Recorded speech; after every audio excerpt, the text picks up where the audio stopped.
আপনি কিভাবে বুঝবেন যে আপনি সেহের বা জাদুতে আক্রান্ত? আপনার অনেক হিংসুক থাকতে পারে আশেপাশে, যারা আপনার উপরে এই ক্ষতি সাধন করে থুয়েছে। প্রথম যে জিনিসটা সেটা হলো স্বপ্ন। আপনি ঘুমের ভিতরে এমন স্বপ্ন দেখবেন যেটার কারণে আপনি ভীত সন্ত্রস্ত হবেন।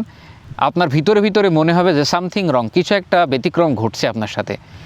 সাধারণত ঘুমের ভিতরে আপনি যদি দেখেন সাপ, বাঘ, সিংহ, বড় সাইজের গরু এবং ছায়ার মতো কিছু আপনাকে তাড়া করছেন এবং আপনি ভীত সন্ত্রস্ত হয়ে তার থেকে বাঁচার চেষ্টা করছেন, তো বুঝবেন যে আপনি জাদুতে আক্রান্ত হয়েছেন।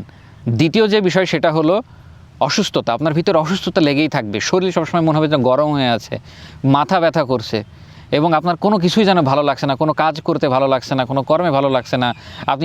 আপনি যে চাকরি করেন বা ব্যবসা করেন, যেখানে সেখানে কোনো আয় বরকত পাচ্ছেন না, বুঝবেন আপনি কোনো জাদুতে আক্রান্ত হয়েছেন এবং অতি দ্রুত সত্বর এটার এলাজ করা আপনার জন্য প্রয়োজন। তো দীর্ঘ করবেন আপনার জন্য তত বিপদ।